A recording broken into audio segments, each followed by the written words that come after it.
Welcome, Christian Metal Group. My name is Jimmy, and we have Jay Goodwin here. What's up, brother? That's right. What's up, man? We're back. We are back. Yes, today we have Matthew and Gavin from a little band known as Cleansing of the Temple.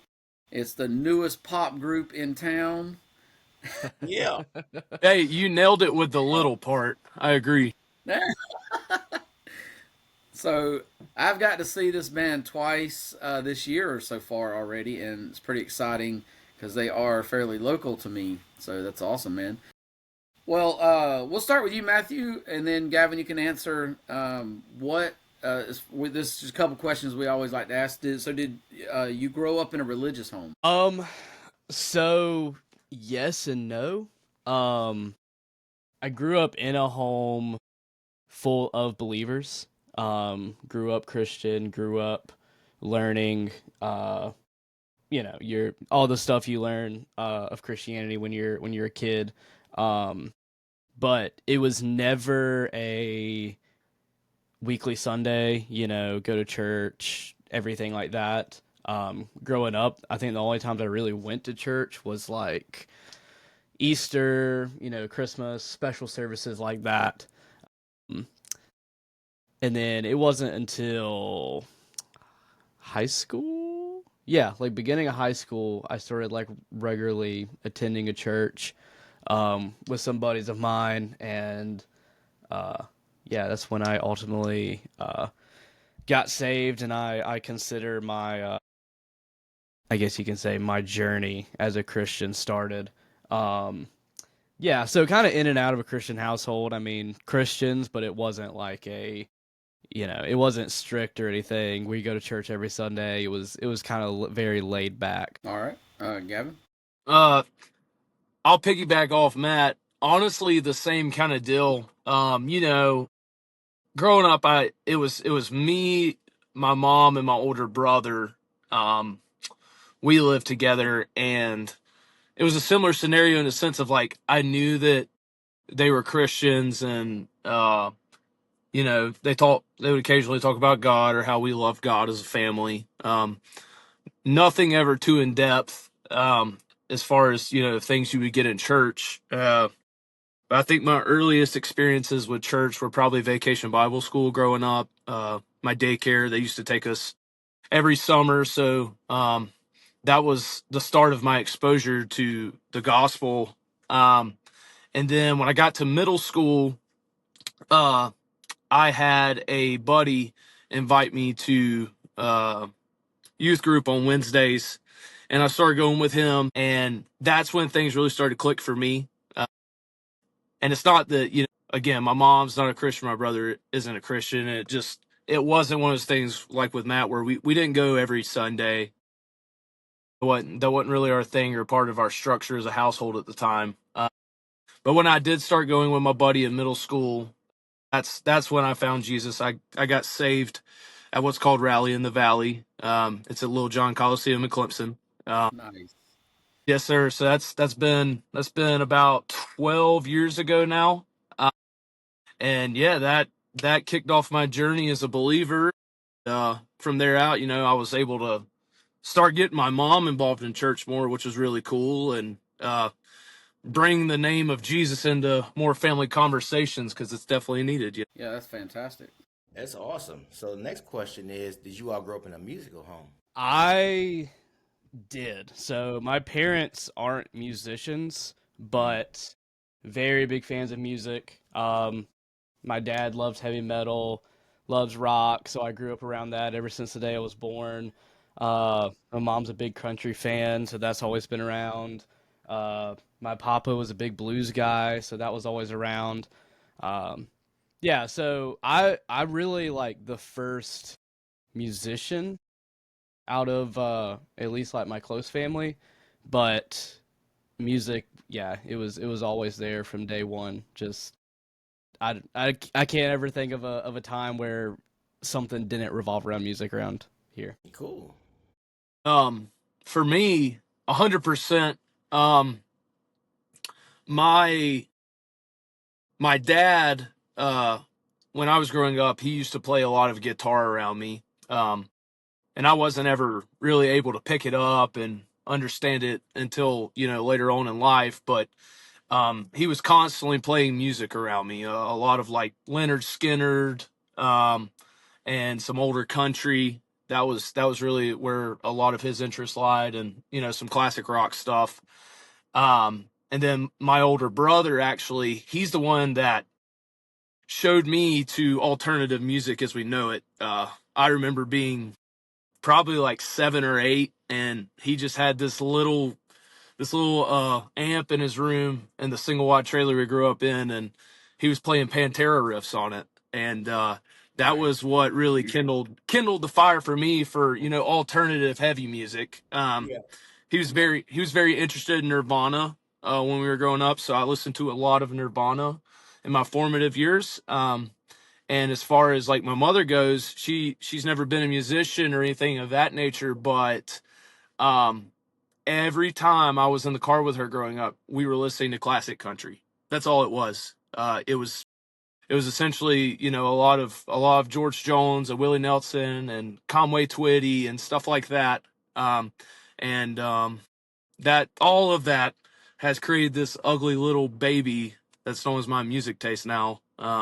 So yeah, I'm kind of all over the place with it, but definitely a musical family as far as musicians and my dad and brother, and just interest in older country from my mom. Cool. Very nice.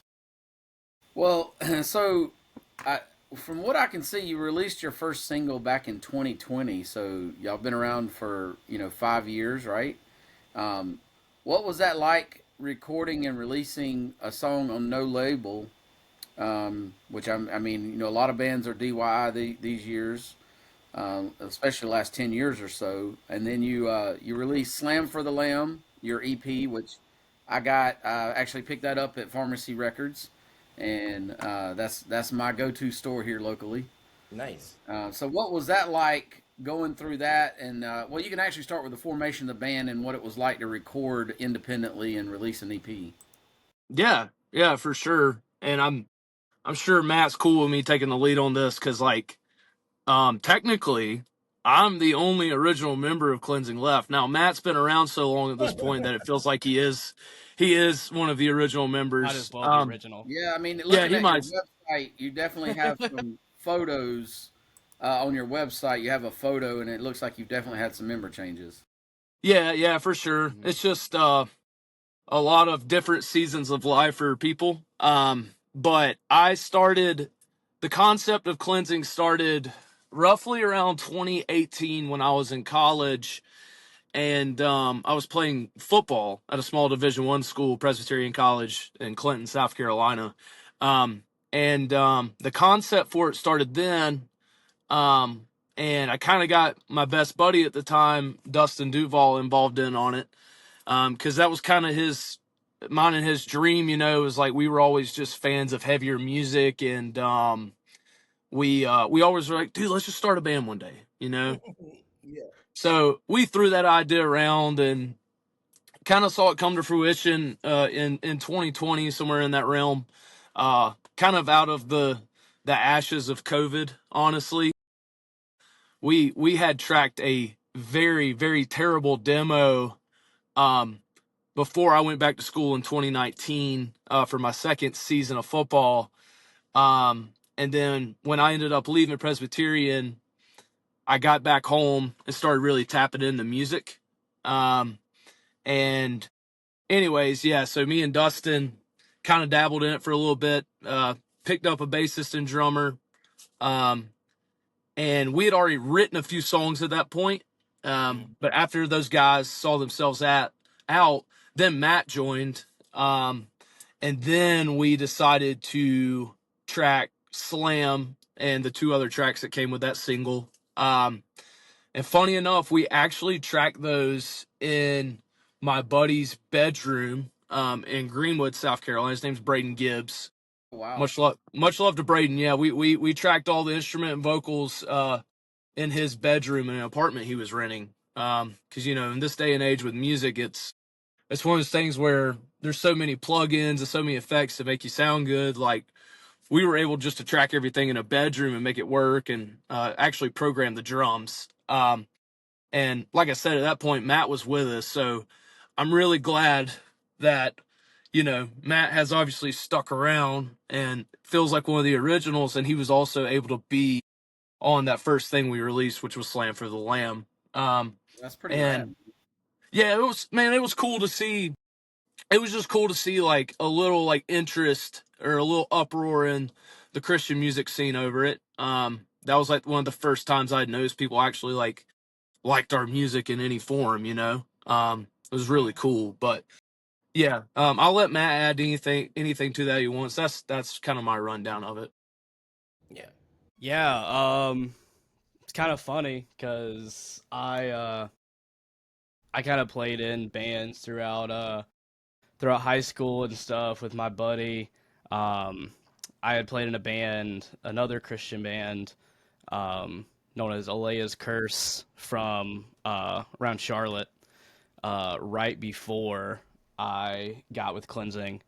Um, and yeah, my buddy like sent me their Instagram page and was like, "Oh man, this is the first metal band I've ever seen like around Clemson or anything."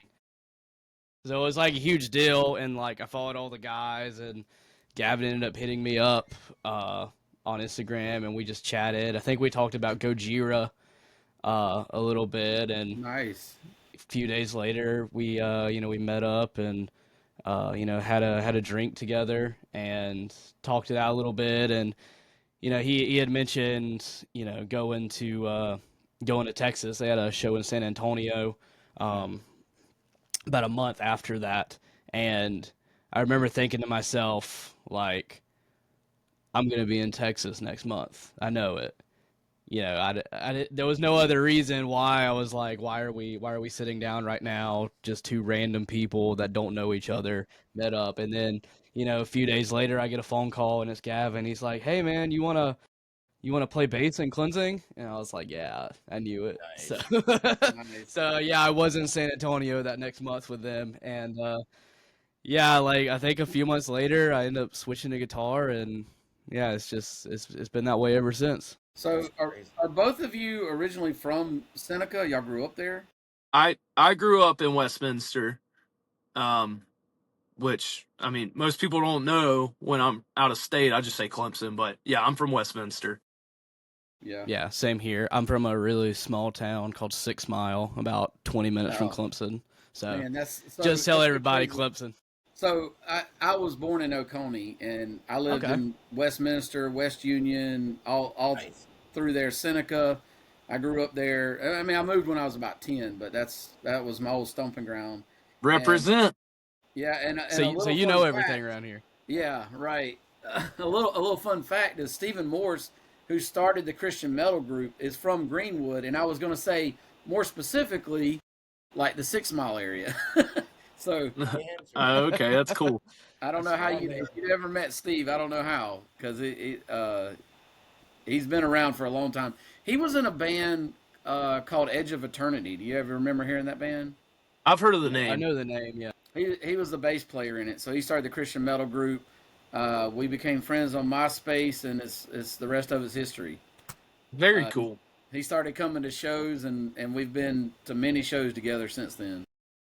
That is Good old awesome. MySpace days, man. Yeah, right. Man.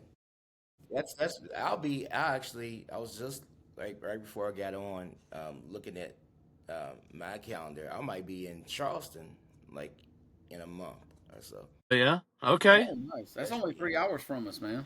yeah, exactly. So maybe I'll make that 3 hour drive. 3 hours is definitely better than 10 hours.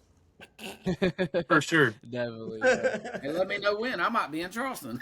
Right, exactly, exactly. Yeah, I'll keep you posted for sure. But yeah, so like I want to talk about the music a lot, but I will say that you all talking about the controversy with Slam the Lamb or whatever, but I think that with a lot of death metal bands, and especially I would say with the even more like there are extremes to death metal for sure, and with the more extreme death metal, like it feels so funny saying that, but with it, often comes like artwork that's more extreme.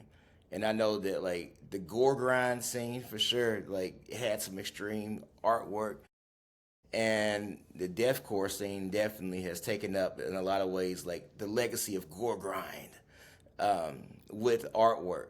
And your latest single, for sure, caused such a big stir in our group.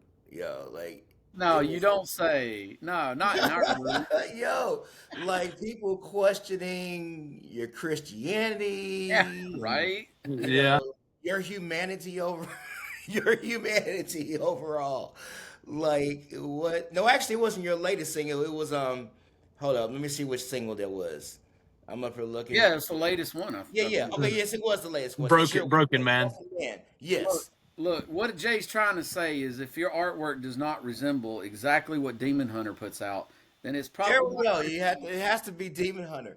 Dude, Man, look, like, let's talk about the history of that album cover. Like, I want to know Yeah. what the yeah. symbolism is behind it, and um, were the reactions to it what you expected? Yeah. Yeah. Well, I'll tell you, we've heard it all at this point. I think we really have. I don't know. After what Here's the thing. Here's the thing. A lot of the concepts from our artwork, we use the same guy. He's actually based out of Bali, and he's known for being a slam artist. Like he makes a lot of slam artwork for secular bands. Okay. So my man has made some very grotesque like art, Yes. over the past several years. And I fell in love with his artwork because there was another Christian slam band. It was a one man project, and I cannot put a finger on the name of it. Uh, he has a song. He had an album called Flesh Slayer. Okay. Um, anyways, I hit him up and I was like, "Hey man, who did your artwork?" And he sent me Sid Jimbe. I think that's how you pronounce it. Um, Mhm. and my entire concept coming in was like, by this point, I had discovered people like Cannibal Corpse, and Right. I was Right. like, man, this stuff is so heavy and like scary and grotesque. Mm-hmm. And then the more I thought about it and the more I read the Bible, the more I was like, man, what a scary, grotesque book at times. Yes. Absolutely. And ultimately that led me to being like, well, who says like I can't be in a band that shares the gospel that also has like, dark, violent imagery as their artwork? Um, it's like, because the Bible is a very, very horrific book at times. And I was like, No doubt. statistically over 20,000 people die in the Bible, and that's not including the flood. So, that from the get go has just always stuck with me. And, I felt like been a way for us to set ourselves apart from most of the like howdy doody, goody two shoes kind of artwork or image, because I feel like us as Christians, we're definitely called to go out into the darker spaces and reach out to people and just love them, and tell them that somebody loves them. And essentially, Broken Man, that concept came from a lot of like the mental health issues I've had, and I'm sure a lot of us have had in the band. Particularly around anxiety and panic Yeah. disorders and stuff like that. um, and it was essentially about being controlled by our flesh and not allowing that to happen anymore. And if you look at the art, if you ever seen any of the old Nightmare on Elm Streets, there's specifically one scene from one of them where Freddy pulls the guy's tendons out and Yeah. uses them like a puppet. And me and Matt had brainstormed back and forth on the concept of what to do with the man. I always knew I wanted a disfigured, really messed up looking dude that was, just obviously being controlled by something that wasn't him. And essentially, there's another layer to that artwork.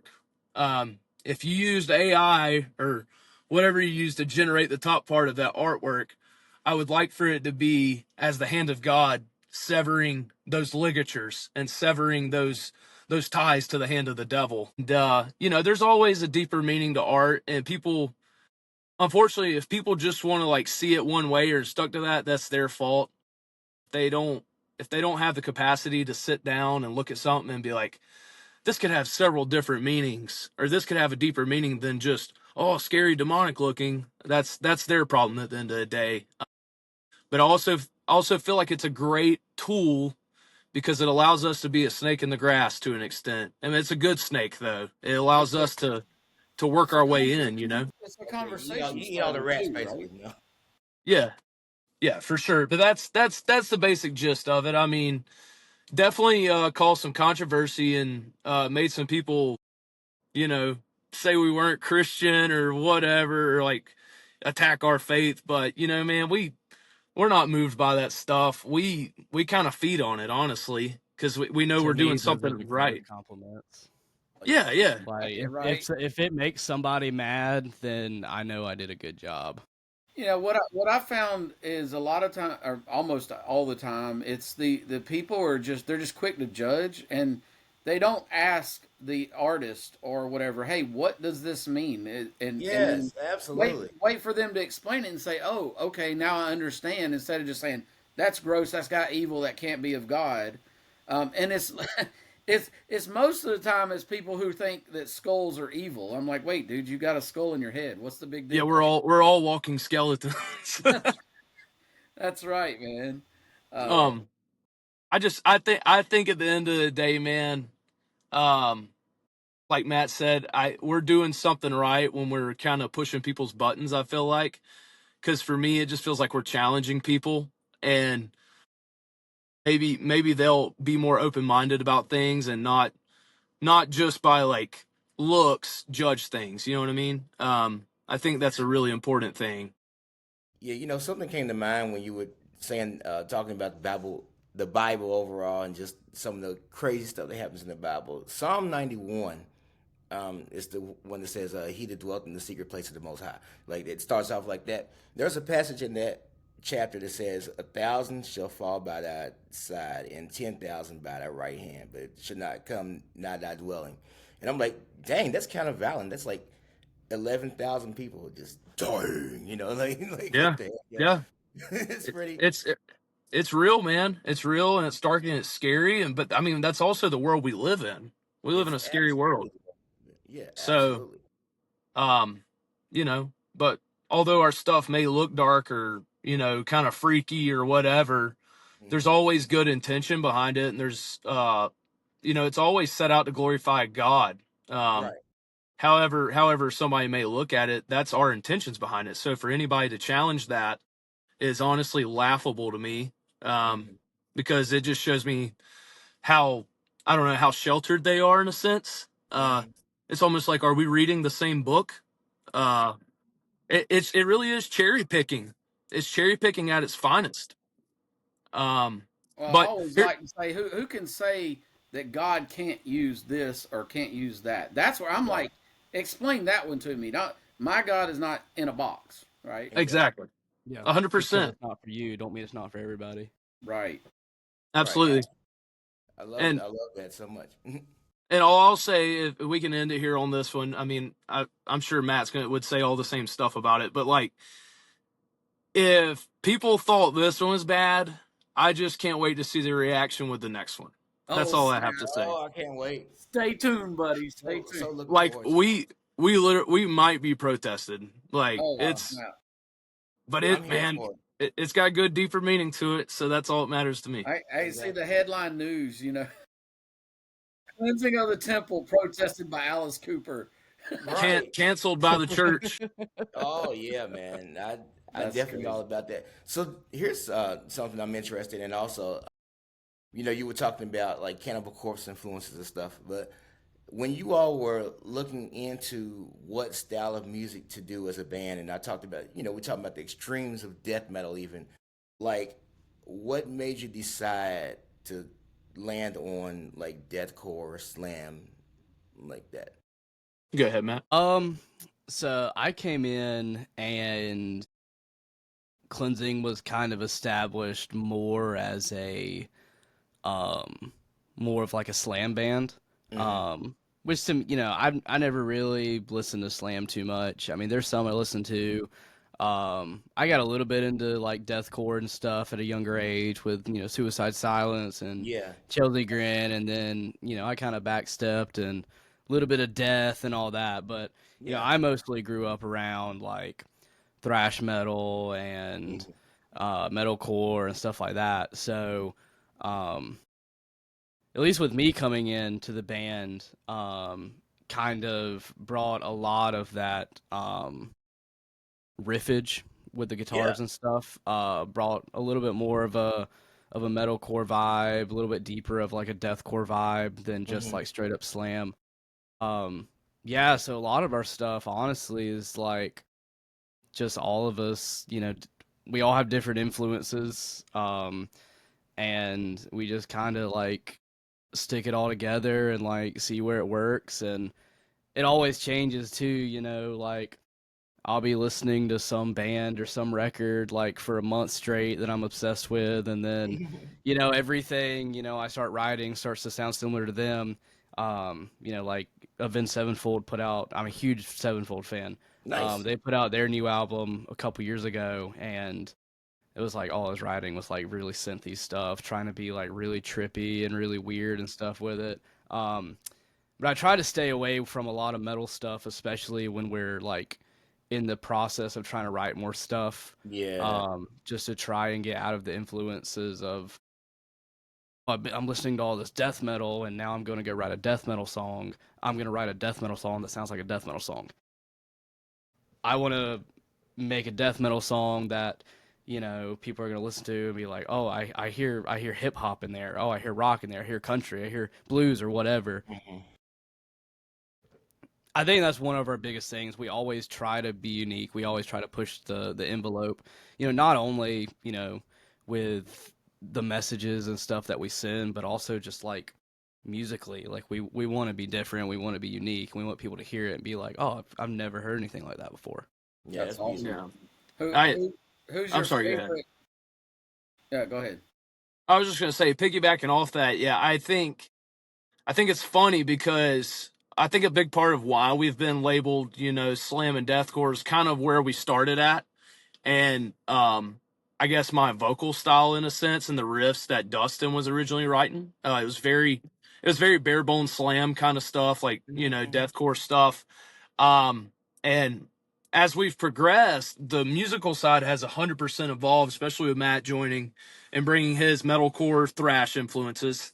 Um, and now we have Peyton, who is from Kentucky. He's our newest guitarist. Nice. Um, he's very into deathcore and like beatdown and stuff like that.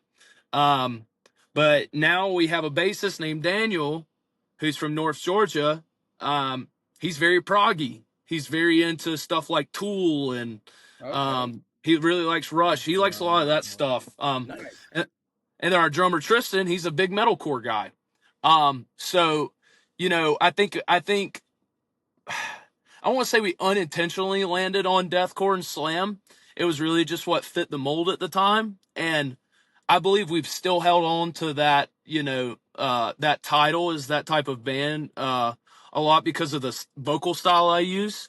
Um, because again, the other guys, they like slam and they listen to it, but they do listen to other subgenres a lot more.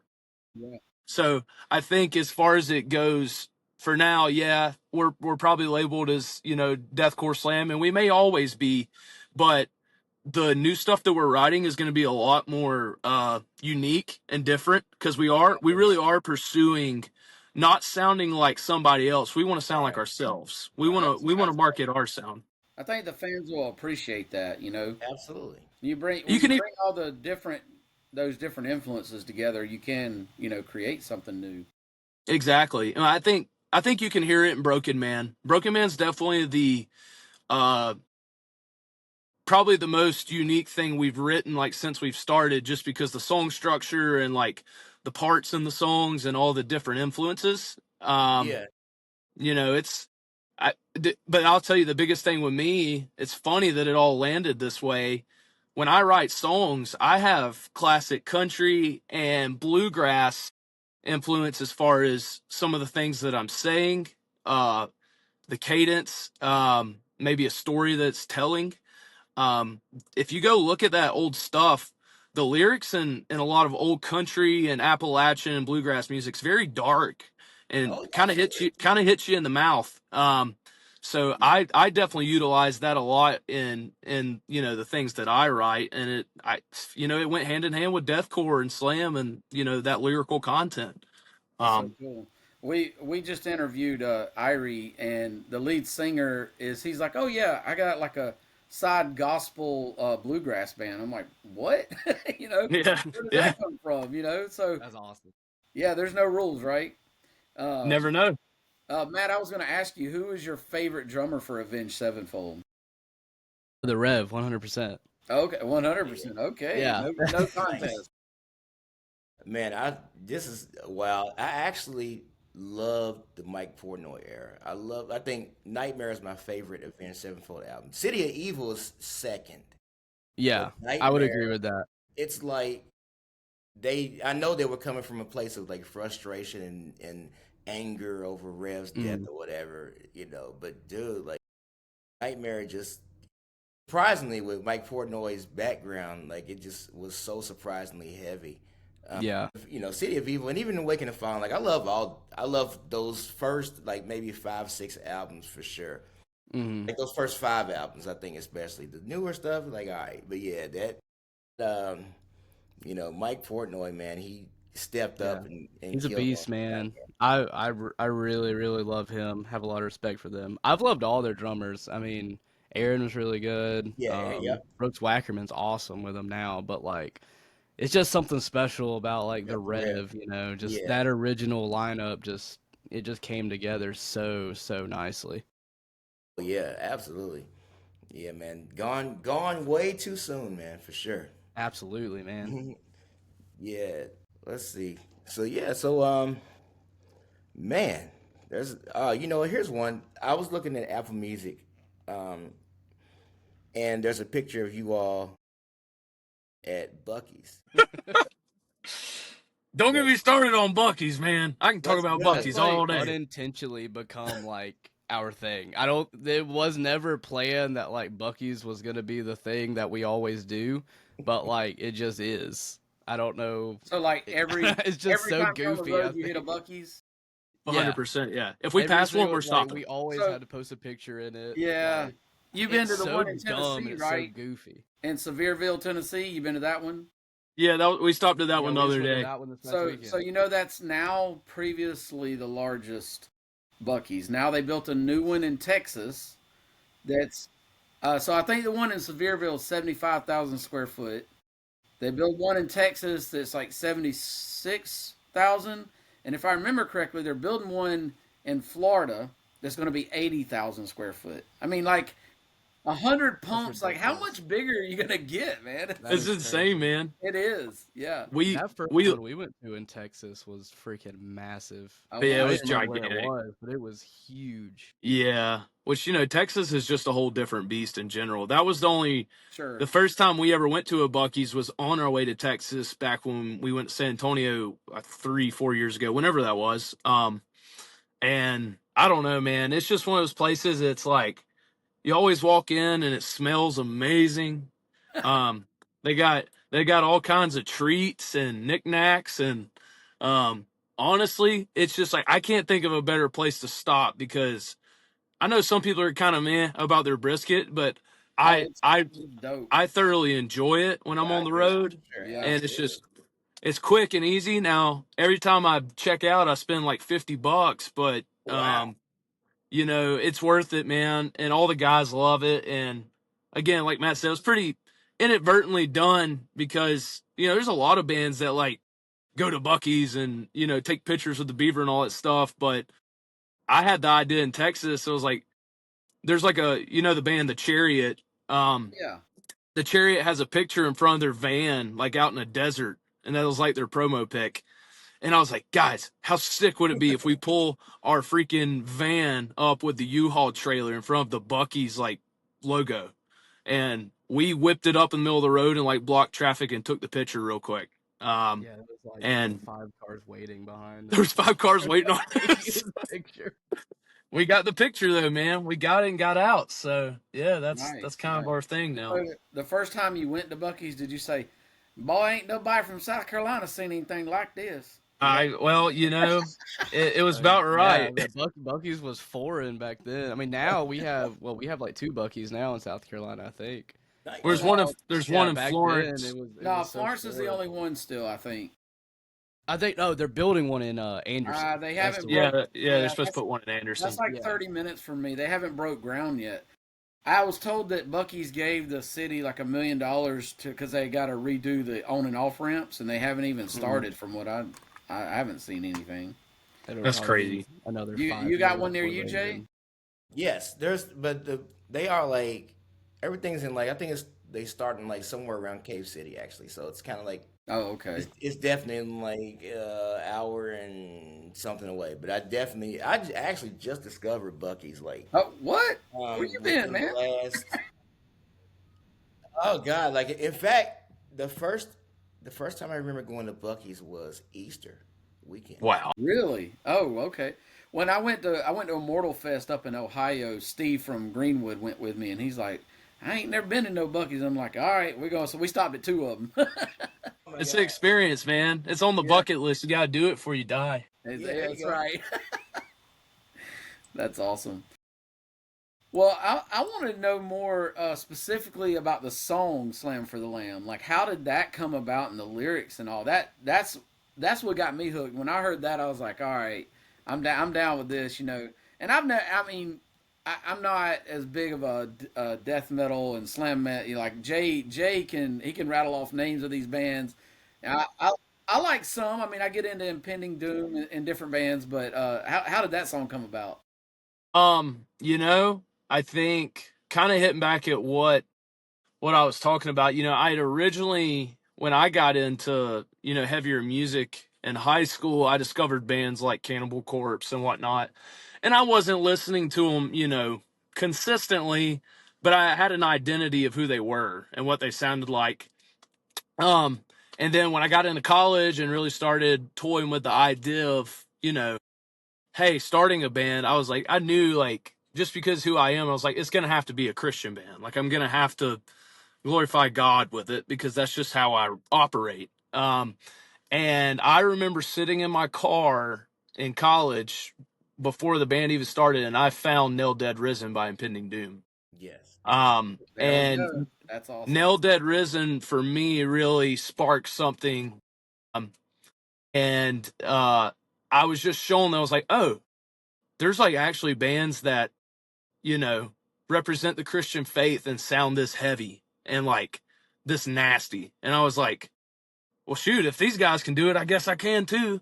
So, funny enough, once I got back home, and started working with Dustin on stuff, uh, I had that concept kind of pressed into my head. So I decided to start, talking to Dustin about the structure of the song.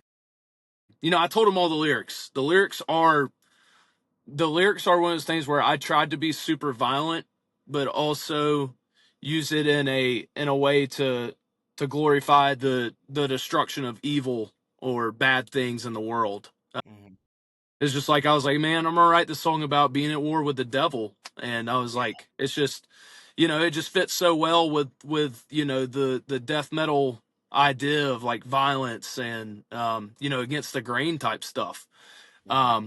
So yeah, I mean, it was really for me, I guess, as far as lyrically, and obviously Matt helped track, the guitars and stuff for it. Him and Dustin went back and forth on them. But for me, lyrically, it was just one of those things that it just felt right at the time as, an introduction, because I was really on a deathcore, death metal kick, and I wanted to be a lot like the Impending Dooms and the With Blood Comes Cleansing and In the Midst of Lions. I wanted to be a lot like those bands because they were just so heavy, but they were also just so gospel oriented, and I thought that was really Yeah. neat. Oh, yeah, for Oh, sure. that's You know, awesome. Stand for the Lamb reminded me of so you gotta do this part two called March for the Master. Like Yeah, yeah, Steve Rose said that from Mortification, he said that one time in like just on a live show. He's like, March for the Master. that's awesome. And go ahead. I'm sorry.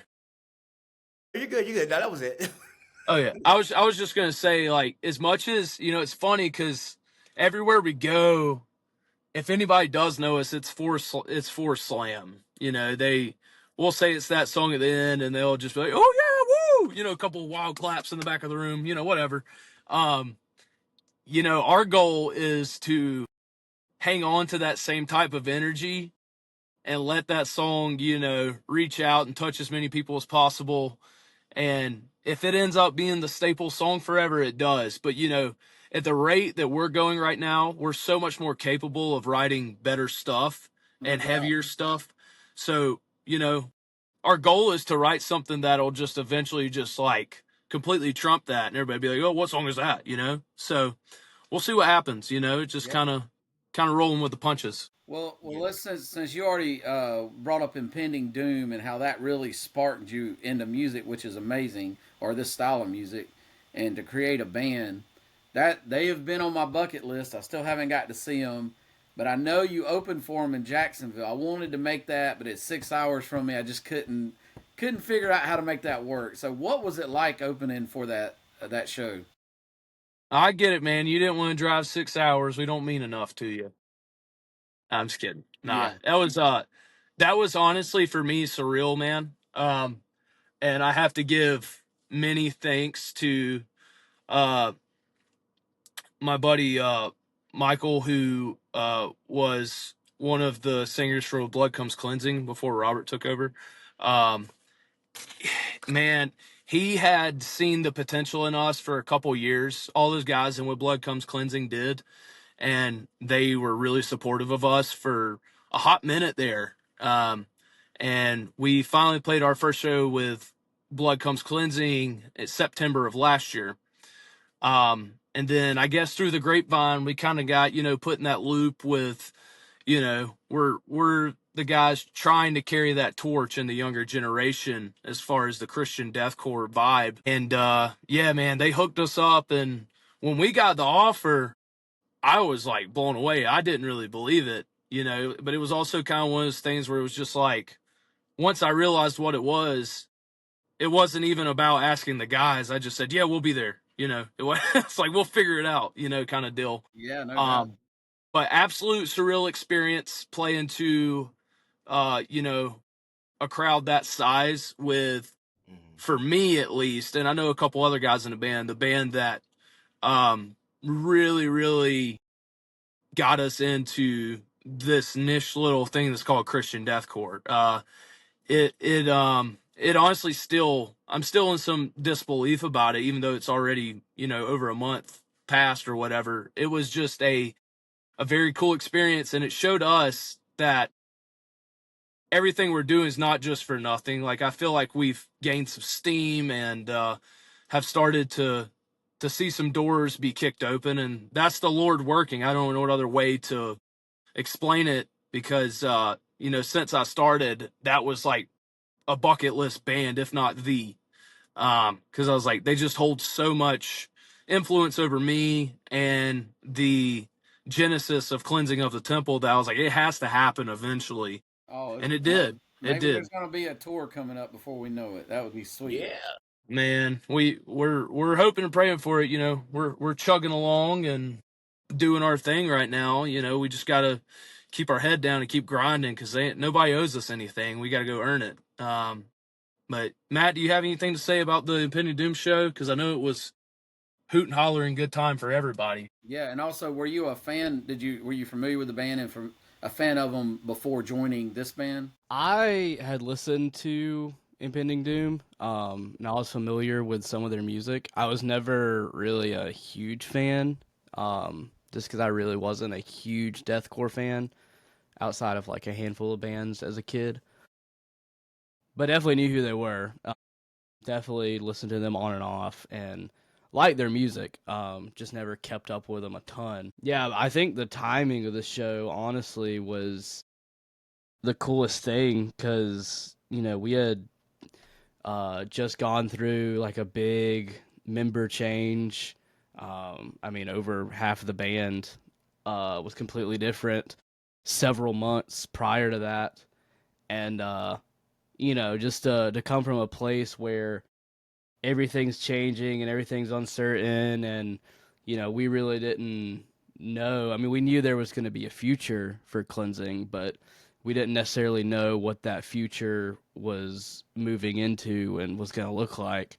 And then to get that show, and then to get there and get ready to go on stage and see the amount of people that was there, and how um, friendly and open and accepting, all the bands were there, just to sit down and have a conversation and talk like buddies, see the guys in Impending, and, just to be outside, just, shooting the crap with them, just really cool. And then to go in and play a show of that caliber, it felt like, yeah, like we're gonna be okay. Like things were a little bit uncertain a few months ago, but like everything's good and it's gonna be good. It was a big morale booster. It was a big reminder of where we came from and what we're working toward, and everything that we have to say to people. It's just reminds us of who we are as cleansing. Yeah, yeah, for sure. So, um, metal overall, there's something that Gavin said earlier. He was talking about like just mental issues and just different things like that. I know that metal tends to historically be a genre, subgenre, whatever of music that tends to attract people that may have anxiety, so types of mental issues or like social issues. A lot of times people are outcast and stuff and weirdos and stuff like that. So I wonder, like, what do you think attracts like people like that to the music, and how how much more can we, I guess, show Christ to people that are having issues? I I think for me, the thing that drew me to it when I was younger was genuinely feeling like an outcast in the world. Um, I was in high school. Athletics were my whole life. That's all I did and all I cared about. I didn't have any interest in the doing the things that a lot of people around me were doing. I didn't party. I didn't drink. Right. I didn't sleep around. I didn't do any of that stuff.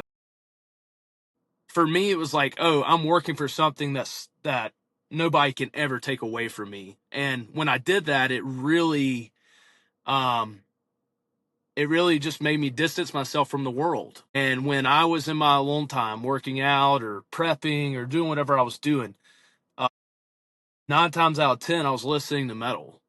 For me, it was always an escape. And I think that's why it attracts certain people who have mental issues or just broken homes or bad situations, is because it's an escape for them. And I think that's what brings us all together in the side of metal things. It's like, Yeah. regardless if you're a Christian, atheist, Muslim, whatever, like if you genuinely just enjoy heavy music and it it helps you, that's what we have in common, and that's how we can all bond and work together. And it's like a win-win for people like me, because like I'm getting to welcome in people I know that are having issues Yeah. in their personal lives or their home situations. I get to welcome them in and love on them. And then, it's like the cherry on top is I get to like share Jesus. And it's like, it's not even in a form of like shoving it down your throat or like making you sit there and listen to me preach on stage. I was like, if you've seen us perform at the end of every set, I say, you have a friend in us, you have a friend in Jesus. And something as simple as that, man. It's not me standing up there, preaching at people and making them feel some type of way. It's just planting a seed. And because at the end of the day, the meaningful conversations that I have, they're all had outside the venue. They're had at the merch table. Those are the times when people really come up and they're intrigued, because most of the time people don't even know we're a Christian band until the end of the set, because we play our music, we worship, we do our thing, and we get off. Having the opportunity just to speak the name of Jesus at the end of it all is is really nice for me, because it really just opens that door to somebody who maybe they're feeling convicted, maybe they're going through something in their life, maybe they're hurting or struggling, and they can just come to the merch table and just, be intrigued enough to be like, to say like, hey, that's cool, y'all are a Christian band. I'm not really a Christian, but that's cool. And it just allows this whole conversation to open up. And I think the biggest thing that, having friends, me and Matt have friends in the secular scene, people we call best friends that don't believe what we believe. But at the end of the day, I think what those people want more than anything is just to be known that somebody loves them and cares about them, and that there are Christians out there who aren't hypocrites and who aren't like just talking about you behind your back and trying to pull you down, or, just going to stab you in the back type. People in the secular music scene, they need to know that more. They need to know that there's people who are actually out here walking the walk and acting the way that Jesus told us to act. And it's very simple. It's just love people. Don't don't look at them funny because they dress different or they act different or talk different. Just love them. I think that's something we can all do better inside of Christian metal is just love people and have open arms all the time. That's good. Awesome. Awesome. Yeah, and for all you judgmental people out there that say a band don't have enough Jesus beats per minute, you don't know you don't know how much ministry is going on behind the scenes Exactly. with the people working on the stage or the other bands. There's all kinds of stuff going on that people just they're like, oh, they didn't mention Jesus from the stage 42 times, so they must not be Christian. You know, I mean, we've heard it all. Trust me. Oh It's God, we have. Yeah. No, we've been criticized for that too. Well, it's like if your lyrics don't say Jesus, Jesus, God, Jesus, Bible, Jesus over and over, it's not Christian. Oh, And that's I'm like, JPM. Yeah, yeah, it's like, Well, come on, dude. the thing Yep. that, for me, it's stuff like that doesn't say anything. It doesn't mean anything. Yeah, no. Jesus, Jesus, All Jesus. Yeah, right, I've so heard it a now thousand times. to now to fix that, you have to write a 30-second song that's all the lyrics are. Okay. Yeah, And then exactly. you're like, Yeah. yeah, we actually do have that song.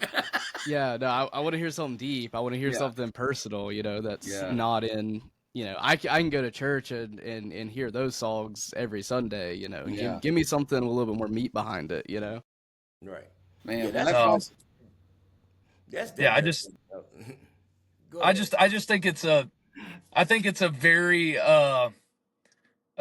real genre of music that's deep and dark at times, and um, hits home for a lot of people. Because like when you're getting up there, you're exposing yourself. You're vulnerable to everybody in that style of music, and for me, it's like there's nothing more special or more real about myself than Jesus. Mhm. And I don't know. I don't feel like it always has to be like Matt said, like a song you hear every Sunday at church. Right. People all they all have different experiences and different feelings, and like with Broken Man, there's a lot of people in church that, like, if you walk in there and say I have anxiety and like I have panic disorder, I deal with this, they're gonna laugh at you because they don't think Unfortunately. those things are real, which is Yeah. it's a shame, man, because there's literally people out here killing themselves over those things. Yeah. Um, Absolutely. Man. What? So, what was it like, and how did it come about of getting signed to Rottweiler Records with Jairus? Which actually, Jay, that's another interview we need to do a second one of. That was a lot of fun. Yes. That was. Yeah. We interviewed him probably about 2 years ago, year and a half ago. Yeah, we need to do a follow up on that. But yeah, so what? How did that come about? when we released Slam in July of 22, uh, Rottweiler had actually ended up following us on Instagram. I had heard of them by that point. I was also like, I didn't know a ton about Christian metal in general at that point in time because I was still just kind of getting acclimated to the scene and who was involved. But Rottweiler followed us and messaged us and was essentially like, "Hey, it's good stuff. Would like to get on a phone call and chat." Uh, I basically saw that as another, ordeal where it's like, oh, we're doing something right, like people are kind of taking interest in what we're doing. Yeah, Um, So, ran it past all the guys, talked to them. We ended up having a series of phone calls, just kind of getting to know each other and, the ins and outs of a contract and all that good stuff. And, yeah, that's here we are now, after we signed with them. Again, it's been almost 3 years now. Nice. Wow. Love Jairus to death. Jairus is a great person. He would give you the shirt off his back, and look out for you. So we did have a lot of fun going to Texas and tracking the Devil Knows My Name there and just kind of getting to know those people. It was just a cool experience. And I also look at the record label stuff as like, whether it's a big label or a small label, it's like every band that's ever done anything sort of big has worked with a label, and that was kind of our mindset going in. It was like, yeah, it's a Christian label, it's sick.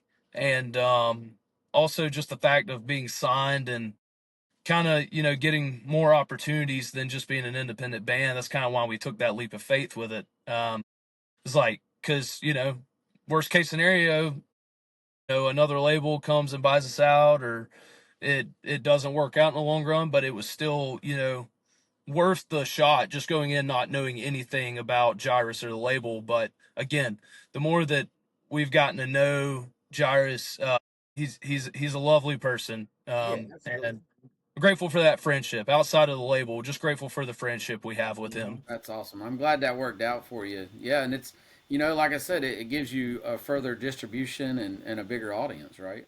Yeah, well, it allows us to connect with people we've never connected with. Yeah, it's been a lot of cool opportunities being around them and being able to meet people through them, and definitely like our first time in an actual professional studio was kind of a culture shock thing, but Yeah.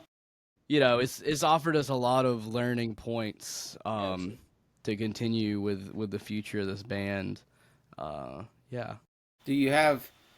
Are there some label mates that you're really looking forward to maybe playing with one day? I'm trying to think of like who we haven't played with. There he is. Back Right, is the return. stupid old me leaving my phone in direct sunlight during an interview. The temperature thing went off. That was weird. Oh, okay. Oh I'm wow. back.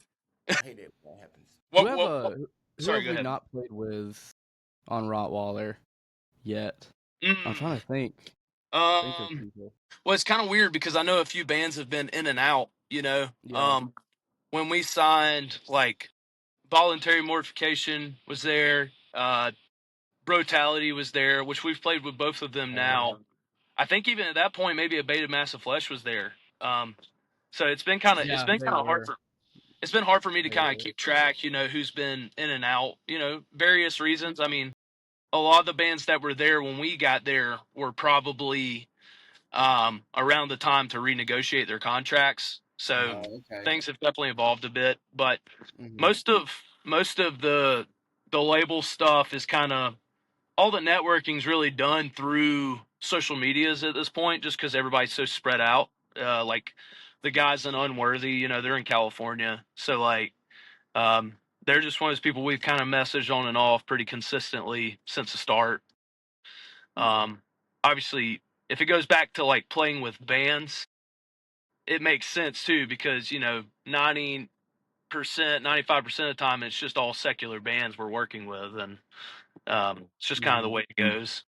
Yeah, that's awesome. We actually, Unworthy is one of the bands that we've been trying to get an interview with, and it's just, scheduling can be difficult sometimes. Yeah, Yeah. yeah. But I got to see Brutality last year at Ground Zero in Spartanburg. Man, those guys are so good for, I mean, such young guys, but they're so talented. Mhm. Yeah, Extremely talented. They're ridiculous. I was yeah. able to do a live interview with them there, and then Jay and I caught up with them. Hmm. Great, That's right. Probably great about human a year ago, beings. wasn't it? That's That's awesome. right. So you got signed and you put out the Devil Knows My Name with a new lineup. And is that been going well? Yeah, yeah. It has, it has. As far as the new lineup goes, is that what you're Yeah. asking? Well, Yeah. No. well, the release on Rottweiler with Okay. your first full length album. Yeah. No, it went great. I think. I think again, it's one of those things you really don't know what you're walking into with a band that was just as young and inexperienced as we were, especially with the releases. Because at that point, we had only dropped "Slam for the Lamb," which we called an EP, was technically a single because it was only 3 tracks.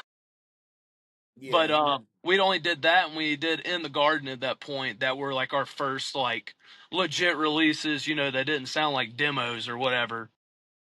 So it was definitely a whole new beast for us and a whole new playing field. But overall, we felt that our first full length did its job. It kind of showed who we were at that point in time and showed us where we needed to grow. But it also offered us an opportunity to get in a legit studio and work with somebody like Glenn Gizzy, who's the original guitarist of Phineas, Nice. and just have a different ear, thrown in, and not track it in a buddy's bedroom kind of deal. Uh, it was definitely a big jump for us, but you know, although that album, didn't like blow up and become an overnight sensation, yeah, it also kind of springboarded us into people's headphones and speakers in different places. Because the more music you have, the more likely it is that people are going to hear you in today's world. And yeah, it definitely did its job as far as like just getting our name out there to new places. And there's select songs off the album that people really like. So um, I would Yeah. say it's been an overall success, but at the same time, you always have to look at it as I am my own worst critic about things, especially about me and my band. And it showed a lot of the things we needed to work on moving forward, and how we can make our sound more unique and just better overall. Yeah. Speaking of specific songs, uh, give us some information about where does darkness dwell when we open our eyes. Um, yeah, I'm sure Matt can also hit off this a lot. Matt came up with the name for that song, and I'll tell you my interpretation, and Matt can tell you. And it was essentially about, obviously there's a literal and a metaphorical idea behind it, but when you close your eyes, it's just darkness. It's black. Um, but essentially, the way I perceived it in that title he came up with, and I wrote my lyrics based upon this, was that where does that same darkness lie when we open our eyes and get up and involved in the world? And where is darkness lying within our everyday situations and the people we deal with, and the certain standards of the world? Like where is the darkness and where is the evil in day to day life? Mhm. Matt, do you have anything? I'll piggyback off that. Yeah, essentially, yeah, basically, exactly what you said. I had just gotten out of a pretty rough period in my life, where I was, experiencing a lot of depression and a lot of anxiety, and a lot of hopelessness. And, kind of looking back at it, I was really falling into this trap of, everything would be great, and then, it's not good. And then everything's good again for a little bit, and then it's not good, and this um, essentially is about, like Gavin said, like knowing that there's always going to be, some sort of darkness, some sort of trouble, some sort of bad things everywhere. And it's about trying to understand that and control that anxiety that we all have, when, we do go through the ringer a few times. When things are really good and things are really happy, a lot of people are used to, okay, well, everything's good now, but like it's not gonna last forever. You know, something's gonna happen eventually. Like I just know it. So it's about accepting that things aren't always going to be good. They're not always going to be perfect, and that's okay. You can't let that anxiety of, okay, what's the next bad thing that's going to happen? And that was kind of the life I was living for a little bit, was like, okay, well, what's next? What's the next bad thing? What's the next thing that's going to oh man, so it was about, really just controlling those feelings and coming to the acceptance of it. And I wanted it to sound, super heavy, but also like super pretty and melodic at the same time. Yeah. That's kind of why we made it very like symphonic, kind of black metalish, and there's a lot Bringing in of those other metalcore influences, stuff in it right? too. Yeah. Absolutely, yeah. But yeah, probably my favorite song that we've written. It really hits home for me personally, more so than any of the other releases we've had. Very nice. Yeah, I love that for sure. I was looking at hold on, let me look at this again. The song and make sure it's the right one. I'm just looking at the length of songs because one of these songs ends up being like over 6 minutes. It's "When Does Darkness Dwell," like that joint right there.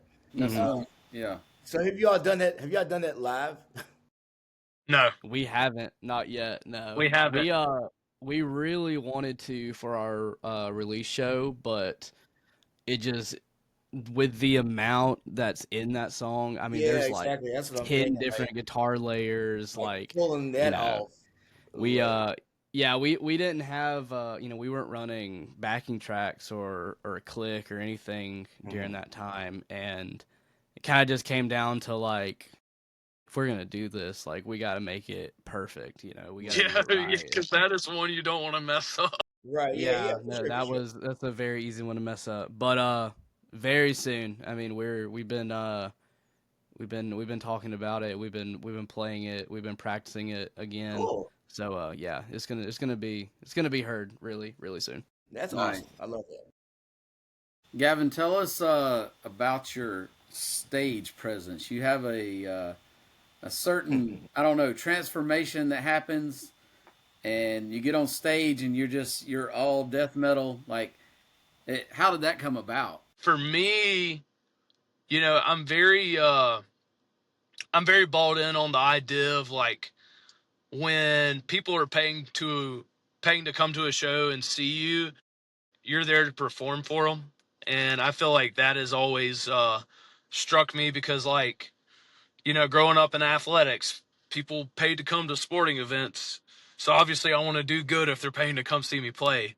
Uh, Right. then same with like kind of my brother's background. He was a professional wrestler and did some work for WWE for a while.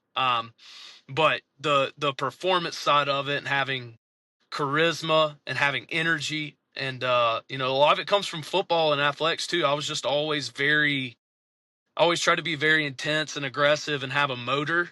Um, because nobody wants to see me stand on stage and just look like a statue.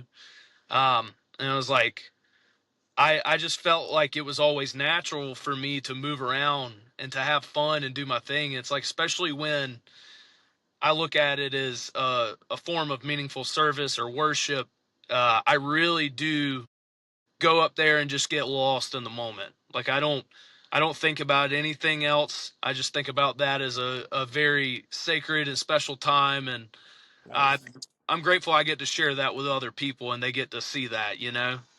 That's awesome. At the end of the day, if you want to get into passions and things you felt like you're called to do, screaming in a screaming in a band like Cleansing is definitely what I feel like I've been called to do. So, for me, it's just about giving my all and not just cheating people out of a good performance, but also cheating myself of that experience. Yeah, Wow, that's that's cool. really good. So, as far as vocal techniques, we're just gonna talk about vocals for a second. I know that a lot of people that attempt to do these kind of vocals don't understand like how to do them or whatever. Is there a specific, I guess, bit of advice you can give to aspiring death metal vocalists? Encourage any vocalists who are kind of getting into it or trying to figure out the direction ahead is don't rush it. Don't feel like you need to sound like Corpse Grinder overnight because it's just not Yeah, going to happen. for You sure. also you also need to figure out what works for you. Just like everybody's body is different when you're working out. Mm, Everybody's vocal cords and entire setup here is just different. It's different for each individual. And the last thing you want to do is go and overdo it and hurt yourself. right. Find find where you're comfortable to begin with, and slowly evolve and get better at the things you want to get better at. It took me, dude, it took me so long to figure out how to do like some of the pig squill stuff. Man. Same with the highs and lows. It's literally just repetition and sitting in your car and just figuring it out. And same goes for live shows. The more you play live, the more you figure out like, oh, I need to hold the mic this way. I need to cup it and get this distortion. It's kind of like you look at stuff like video games. Like you enjoy playing video games. Yeah. I enjoy doing vocals and figuring out how to make myself sound gnarly, but also doing it my own way, so I don't just copy and paste, other vocalists. Um, but I think big thing is just be yourself. Be yourself when it comes to it. But don't hurt yourself. Yeah. Man, that's good. Matthew, who are some of your Guitar Hero influences? I love Van Halen. Huge Eddie fan. James Hetfield is one of my favorites. His Absolutely. rhythms are just unreal. Sinister Gates, I love from Avenged. Yeah, I mean that's Okay. that's the big ones, honestly. Dimebag, of course. Trying to think of like any other guys. Jerry Cantrell. Yeah, pretty I feel like I have a pretty basic list for like most guitarists would probably say the same guys I would. Yeah, Yeah, no, for that's sure, for sure. awesome. Yeah, I feel that. Man, James is such a huge. I don't play guitar. I wish I played. That's like the one instrument I don't play. Hmm.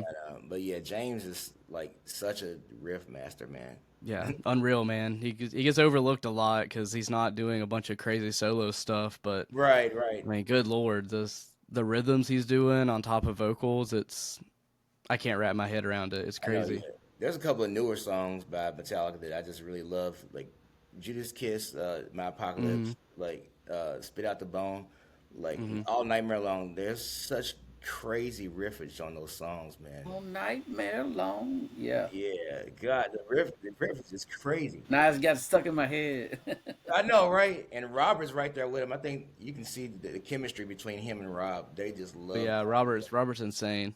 Yeah, he's yeah, definitely insane. But yeah, that's great stuff, y'all. Take it away, Chicken. Yeah. So, all right. So, Gavin, we'll start with you. Tell us one thing about Gavin that somebody watching this may not know. I I have a deep love for classic country and Appalachian bluegrass music, and I listen to it more Nice. than metal. Okay. Very nice. Very nice. All right, Most Matthew. people wouldn't expect that. No, no, that's a good one.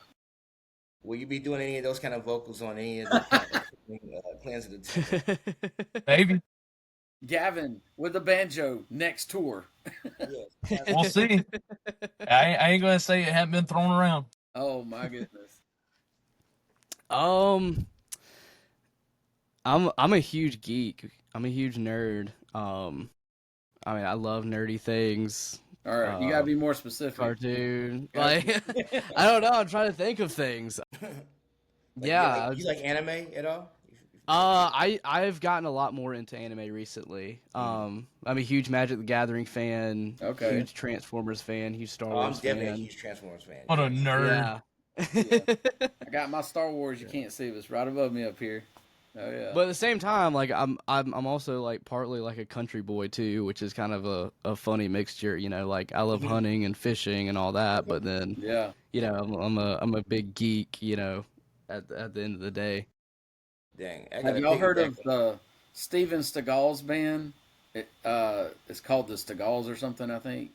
Heard of it. I haven't I've ever heard of them, listened. yeah. Dude, they cover Slayer, Metallica, and it's all like bluegrass That's cool. style. They actually do a really good job at it. I'll Yeah, have to that's check what's that up. out. That's Yeah. definitely what's up. Yo, that's interesting. You say Transformers, man. I'm a huge Transformers fan, man. Like super. Do you have any action figures, or do you just like watch the stuff? Oh, do I thought I had one on my desk actually. I used to have a ton of them. Mhm. And then I just they've gotten kind of buried in storage and stuff, Yeah, but a lot of most of my Transformers in storage for sure. yeah, that was my thing as a kid. I was obsessed. Yeah, same for sure. Who's your favorite character? Soundwave. Soundwave. Awesome. Yeah, Soundwave's so That's cool. yeah. S- Autobots inferior. Oh man, I actually have a last question to ask, but I'm gonna ask you another question before that. So, cleansing the temple, of course, is a reference to Jesus in the Bible cleansing the temple. Um, what would be a better prop for you all on stage, like cords made into a whip or bleach? I I Mm. would say cords made to a whip. Um, so I could get after Matt and the rest of the guys in the band. I disagree with that answer. I always thought it'd be cool if we had like like our own goats and stuff on stage, because they were selling them in the Yeah, temple. It's Nice. just they just have a couple like off to the side. yeah, just That's chilling. Yeah. that's amazing. All right, let's see. All right, here's my actual question. What's your favorite thing about being a Christian? We can go with either one of you first. I'll start. I would say mine is just opportunity to serve first and foremost God, and then serve other people over myself. Hmm. Uh, I really do enjoy that aspect of it. It's really easy for us as people to want to think about our feelings and what helps us and what's most convenient for us. But I just get I don't know. It feels so good to me to just help other people and like serve them any way I can. I really enjoy that aspect of being a believer, and Hmm. also the rebellious side of it, the side of like I don't have to like fit in and be like everybody else, to enjoy my life. It's like I can follow God and follow what's not of the world, and I can be very happy and content in doing that. Um, Hmm. and I just think it's you know uh, the peace that Jesus gives us for following Him is a peace that the world can't give us, and that's definitely my favorite part of it. Cool. I would say just being able to live a life that feels fulfilling, always trying to be a servant, and also a servant to others, being helpful and kind, it gives a really good feeling. And then also just like the pursuit of knowledge, biblical knowledge. I feel like I'm the kind of person that's always wanting to expand the knowledge I have and the things that I see and learn, and Hmm. what other way to dive into things and it literally never end than to look, toward the Bible and other biblical things. It's feel like I'm always learning something new, and I love that. And then to get to go out and proclaim that, and be a helping force toward other people around me. Yeah, it's a huge blessing. Awesome. Man, that's great. So, what can the Christian metal community do to help support cleansing of the temple? Uh, I would say it's continued prayers. Number one, we have we've had a lot of opportunities over the past few years, and we are super grateful for those. And it'd be amazing if those opportunities keep coming our way. But if they do, I never, ever, ever want it to be about us.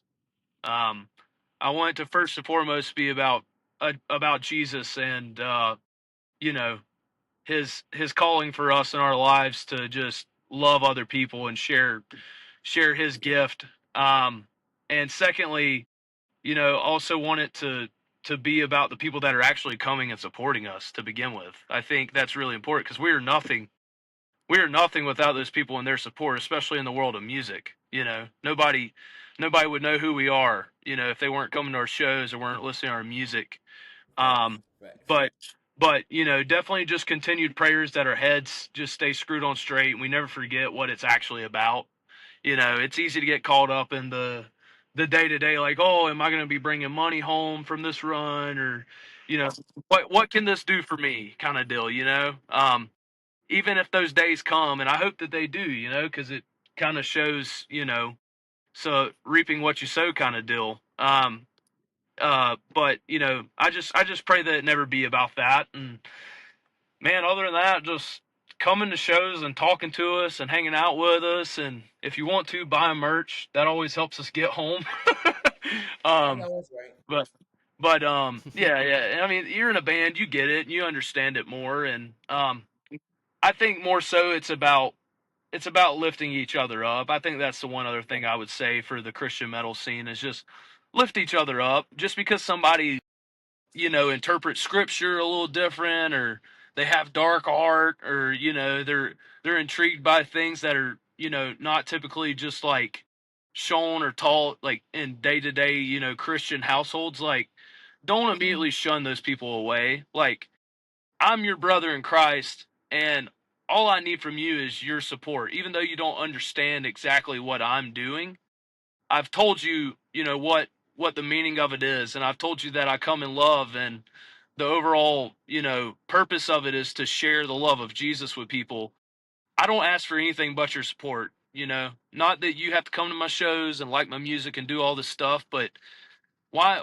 What have I done to make you hate me and think that I'm the devil? Yeah. You know what I mean? Wow. That's one thing that really me and Matt, like me and Matt have seen it for so long, man. It's like the people that are supposed to be backing us and saying, you know what, we got you. Like, we're going to support you no matter what. Those are not the people that are in the Christian metal scene sometimes. Most of the time it's secular folk that are like, Hmm. oh, well, Cleansing, they're a bunch of Christians and they're really cool people, so we love them and we'll support them. We Yeah. don't always get that out of the Christian metal scene, and I forgive people. I move on and I don't ponder on it too much, but definitely think it's a call for instruction and encouragement to do it better moving forward. Because if there's another band like Cleansing that comes around and they have scary albums or scary artwork or talk about things that make people uncomfortable, like I want those people to be supported by who is supposed to be seen as their family in Christ. Wow. That's Yeah. that's I deep, would. but it's true. But it's also this argument's been going on for 40 years. So it's not new. Yeah. I always like to say it's like putting alcohol on a cut. If you put alcohol on something, if there's nothing wrong, it's not gonna burn or anything. But you got a cut, you got a wound, it's gonna burn. But that doesn't mean the alcohol is bad. It means that it needs to be there, even though it's hurting you. You see something, you hear something. Even though it may you may not understand it, it may make you mad or something. It may be making you mad for a reason, or making you upset for a reason. There may be something there that that you need to put some attention to. Yeah, man, that's awesome. Well, man, this has been great, and I hope maybe when people watch this, they gain some understanding about the band, and also you get the band some new fans. Um, Yes, and I'll be supporting my cleansing T-shirt when I'm out at shows. So Yes, I'll get one. How about that? that's right. yeah, absolutely, man. You got to come to a Kentucky show. I know. Yeah, I cannot wait. I cannot wait. We It's can't wait to gonna see happen. you. We're gonna Uh, make sure it happens. we appreciate you guys having us on and allowing us Yeah, to come talk. Again, we know it takes some time, getting stuff scheduled. We're all super spread out and in Yeah. different phases of our lives. sure. We're one band at this point made up of 4 states. That's it. Just being able to get this together and make it happen's been awesome. And I think it's just like a last message to people after hearing what I said is like, if you really want to know us and you want to know that we're like out here trying to spread love and spread the gospel through heavy music in any way we can, come to a show. Don't talk bad about us on socials. Don't go behind our backs. Just come see us at a show, say what's up, hang out with us, and you'll see we have a lot more in common than you think. That's good, Right. man. Right. Awesome. Well, For thank you, sure. man. Look forward to seeing y'all again. Yes, God sir. bless Thank you y'all. guys. Absolutely. Thank you guys.